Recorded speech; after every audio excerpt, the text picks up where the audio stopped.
तो मूवी के स्टार्ट होते ही हमें एक लड़का दिखाया जाता है जिसका नाम होता है फ्रैंक और वो एक मैनियक होता है। मैनियक का मतलब होता है पागल, यानी जिस पर प्रोफेशन का क्रेज हो या फिर उसका मेंटल बैलेंस खराब हो। फ्रैंक को एक लड़की दिखाई जाती है जो कि अपने फ्रेंड्स के साथ क्लब से घर वापस जा रही होती है। उस लड़की के सारे फ्रेंड्स अपने अपने घर चले जाते हैं लेकिन वो बिल्कुल अकेली रह जाती है और वो अकेले ही अपने घर की तरफ चल पड़ती है। फ्रैंक जिसने काफी देर से उस लड़की पर नजर रखी हुई थी और वो घर तक उस लड़की का पीछा करता है। थोड़ी देर बाद वो लड़की अपने फ्लैट तक पहुंच जाती है लेकिन फ्रैंक उसकी फ्लैट की इलेक्ट्रिसिटी वायर्स कट कर देता है जिससे वहाँ पर लाइट्स ऑफ हो जाती हैं। फिर फ्रैंक उस लड़की के पास आता है क्योंकि उस लड़की में फ्रैंक को अपनी विक्टिम जो नजर आ रही थी। वो उस लड़की को इम्प्रेस करने के लिए बोलता है कि तुम बहुत प्यारी हो, लेकिन वो लड़की उससे इम्प्रेस तो नहीं होती बल्कि डर जाती है और चिल्लाने लगती है। फ्रैंक उस लड़की का मुंह बंद करवाने के लिए उस पर अपने नाइफ से स्टैब करता है जिससे उस लड़की की मौके पर ही मौत हो जाती है। उस लड़की को मारने के बाद फ्रैंक उसके सर की स्किन ही उतार लेता है और उसे अपने साथ ले जाता है। फिर अगले दिन हमें फ्रैंक का घर दिखाया जाता है जहाँ पर हमें बहुत सारी डमीज देखने को मिलती हैं क्योंकि फ्रैंक को डमीज को रिस्टोर करने यानी चेंज करने का बड़ा शौक था, यानी उन डमीज को बिल्कुल इंसानों जैसा बनाने का, उन्हें इंसानों जैसा लुक देने का। उसने बहुत सारी डमीज को रिस्टोर करके एक शॉप भी बनाई हुई थी। वो हर उस लड़के को मार डालता था जो उसे पसंद आती थी। बाद में वो अपने विक्टिम्स के सर की स्किन निकाल लेता था ताकि वो उन स्कैल्प्स को अपने डमीज पर लगा सके और उन्हें प्यारा बना सके। वो डमीज कहीं से भी फेक नहीं लगती थी, बिल्कुल रियल लड़की लगती थी।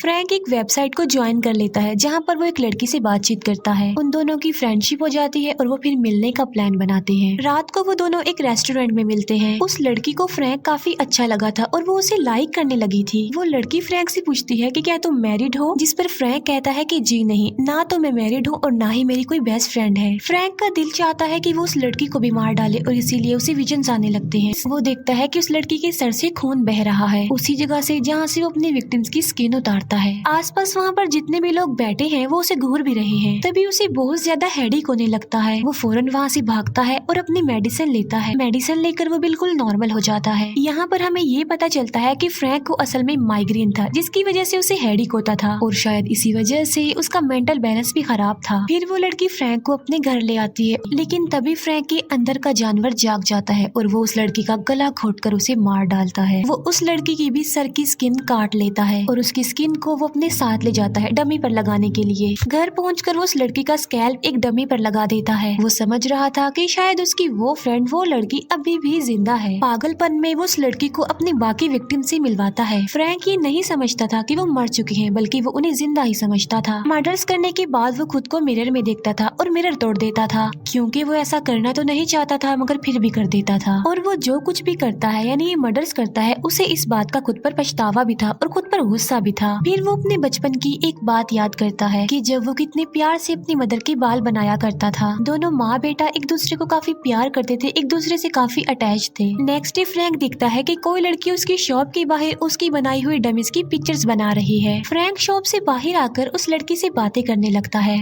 वो लड़की अपना इंट्रोडक्शन देती है कि मेरा नाम ऐना है और मैं एक आर्टिस्ट हूँ। वो कहती है कि मैं अपने शो के लिए आपकी डमीज की पिक्चर्स बना रही हूँ क्योंकि वो डमीज उसे काफी पसंद आई है। ये सुनकर फ्रैंक उसे बाकी डमीज दिखाने के लिए अंदर बुला लेता है। वो ऐना को बताता है कि मुझे डमीज को रिस्टोर करना यानी उन्हें चेंज करना काफी पसंद है, ये मेरा पैशन है। इवन इसके साथ साथ ये हमारा फैमिली बिजनेस भी है। वो कहता है कि मेरी माँ मर चुकी है और उनके बाद मैं ही ये बिजनेस संभाल रहा हूँ। ऐना उसके काम से काफी इम्प्रेस होती है, इसीलिए वो उसे अपना कॉन्टेक्ट नंबर देती है ताकि वो दोनों मिलकर काम कर सके। ऐना जब चली जाती है तो फ्रैंक उसके बारे में सोचता है क्योंकि ऐना उसे काफी अच्छी लगी थी और वो उसे लाइक करने लग गया था। फिर फ्रैंक अपने नेक्स्ट विक्टिम के लिए चला जाता है। बाहर आकर वो बहुत सारी लड़कियों को देखता है अपनी प्यारी सी डमी बनाने के लिए, मगर उसे कोई भी पसंद नहीं आती, उसे कोई भी लड़की सुटेबल नहीं लगती। लेकिन उसे एक लड़की पसंद आ जाती है जो कि डांसर थी और काफी खूबसूरत भी थी। जब वो लड़की घर के लिए जा रही होती है तब भी फ्रैंक उसका पीछा करता है। उस लड़की को रियलाइज होता है कि ये लड़का मेरा पीछा कर रहा है, इसी वजह से वो ट्रेन से उतर जाती है। लेकिन फ्रैंक पर तो उस लड़की को मारने का जुनून सवार था, इसीलिए वो भी ट्रेन से उतर जाता है। भागकर वो लड़की पार्किंग एरिया में जाती है और फ्रैंक उसका गेट ही लॉक कर देता है। वो लड़की वहाँ पर फंस चुकी थी और वो वहाँ से बाहर नहीं निकल सकती थी। तभी फ्रैंक उस लड़की पर अटैक कर देता है और अपनी नाइफ से उस पर बार बार स्टैब कर देता है और वो मर जाती है। फिर वो उस लड़की की भी स्किन काट लेता है अपने डमी पर लगाने के लिए। फिर ऐना फ्रैंक के स्टोर में आती होती है जहाँ पर वो काम कर रहा होता है और एना उसे काम करता हुआ देखती है। फिर वो दोनों आउटिंग करने के लिए जाते हैं जहाँ पर फ्रैंक एना को गौर से देख रहा होता है क्योंकि उनकी चॉइसेस काफी मैच होती थी। तभी फ्रैंक को माइग्रेन अटैक हो जाता है और ये देखकर एना परेशान हो जाती है। फ्रैंक उसे कहता है कि तुम बिल्कुल भी फिक्र मत करो, मैं बिल्कुल ठीक हूँ। वहाँ से भागकर वो सीधा डॉक्टर के पास आ जाता है। डॉक्टर उसे कुछ मेडिसिन देता है और वो फिर से नॉर्मल हो जाता है। फिर हम देखते हैं कि फ्रैंक अपनी डमीज के साथ होता है। साथ साथ वो टीवी पर चल रही न्यूज भी देख रहा था कि सिटी में लड़कियों की मर्डर की तादाद बढ़ती ही जा रही है। वो अपने बचपन की एक बात याद करता है कि उसके फादर की डेथ के बाद उसकी मदर अयाशी में पड़ गई थी। उसकी मदर जानती थी कि मेरा बेटा ये सब कुछ देख रहा है, लेकिन फिर भी उसने इस बात की परवाह नहीं की। इसी वजह से वो अपनी मदर का बदला लेने के लिए सारी लड़कियों को मारा करता था। इस बात को याद करके फ्रैंक काफी अपसेट हो जाता है। इसीलिए उसका दिल करता है कि वो एना के पास जाए, उसे देखे, उससे मिले। वो गाड़ी में बैठकर एना के शॉप के बाहर जाता है उसे देखने के लिए। एना उसे कॉल करके कहती है कि कल हम मूवी देखने जाएंगे बिकॉज मैं कल फ्री हूँ। फिर वो दोनों मिलकर सिनेमा हॉल में मूवी देखने जाते हैं। वहाँ पर भी फ्रैंक एना को गौर से देखने लगता है और एना उसे कहती है कि वो फिल्म पर गौर करे। तब भी फ्रैंक को अपने मर्डर्स के विजन्स आने लगते हैं और उसे काफी अजीब फील होता है। बाहर आकर वो एना से पूछता है कि क्या तुमने मूवी एंजॉय की। एना कहती है कि मूवी की स्टोरी काफी अच्छी थी। तभी एना को किसी की कॉल आ जाती है और फ्रैंक उसे पूछता है कि किसकी कॉल है, जिस पर एना कहती है कि मेरे फियांसे की कॉल है और वो मुझसे मिलने आ रहा है। फियांसे का नाम सुनकर फ्रैंक को काफी बुरा फील होता है। एना फ्रैंक को अपने फियांसे से मिलवाना चाहती थी लेकिन वो इस बात से इनकार कर देता है। ये सुनकर एना वहाँ से चली जाती है और फ्रैंक काफी हर्ट होता है। अगले दिन फ्रैंक एना के शो में जाता है और उसे वहाँ पर देखकर एना बहुत खुश हो जाती है। वहीं पर फ्रैंक एना के फियांसे को भी देखता है जिसे देखकर वो काफी जेलस होता है और उसे काफी गुस्सा भी आता है। एना का फियांसे वॉशरूम में जाता है जहाँ पर फ्रैंक भी उसके पीछे पीछे जाता है। एना का फियांसे उसे देखकर कहता है कि मैं जानता हूँ कि तुम एना की फ्रेंड हो और मुझे डाउट होता है कि तुम दोनों एक दूसरे में इंटरेस्टेड हो। इसीलिए वो फ्रैंक को बेइज्जत करके वहाँ से चला जाता है। फ्रैंक जब खुद को मिरर में देखता है तो उसे काफी गुस्सा आता है। फिर फ्रैंक एना की कुलीग से मिलता है जो फ्रैंक को कहती है कि मुझे तुम्हारा वर्क काफी पसंद आया है, इवन मैं काफी इम्प्रेस भी हुई हूँ। फ्रैंक उस लेडी के फेस और बालों को घूर रहा होता है। उसे इस बात का रियलाइज होता है कि ये मेरी मदर है जो रूप बदल कर यहाँ पर आई है। फिर वो लेडी अपने घर के लिए निकलती है और फ्रैंक यहाँ पे उस लेडी के घर तक उसका पीछा करता है। उस लेडी को वहाँ पर जब किसी की प्रेजेंस का एहसास होता है तो वो अपनी आंखों से पट्टी हटा देती है। उसे देखकर वो लेडी चिल्लाने लगती है। फ्रैंक उसके मुंह को पकड़कर पानी में डबोने लगता है जिससे उस लेडी को सांस नहीं आता और वो बेहोश हो जाती है। उस लेडी को जब होश आता है तो वो खुद को बंधा हुआ पाती है और उसे फ्रैंक नहीं बांधा था। वो लेडी फ्रैंक से रिक्वेस्ट करती है कि प्लीज मुझे छोड़ दो, मुझे मत मारो। जिस पर फ्रैंक कहता है कि अब तुम मुझे बेवकूफ नहीं बना सकती क्योंकि मैं जानता हूँ कि तुम मेरी माँ हो जो रूप बदल कर वहाँ पर आई थी और मैंने तुम्हें बहुत प्यार किया, लेकिन तुमने मुझे बदले में क्या दिया, तुम्हें सिर्फ अपनी अयाशी की पड़ी थी। ये कहकर फ्रैंक उसे नाइफ से स्टैब करके मार डालता है। एज यूजुअल उसके भी सर की स्किन निकाल लेता है डमी पर लगाने के लिए। फ्रैंक एना को कॉल करता है और उसे कहता है कि मेरी डमीज रिटर्न कर दो। एना उसे बताती है कि कल रात मेरी कुलीग का मर्डर हो गया है और पुलिस इन्वेस्टिगेशन कर रही है और मुझसे क्वेश्चंस कर रही है, जिसकी वजह से वो बहुत डरी हुई है और बहुत परेशान भी है।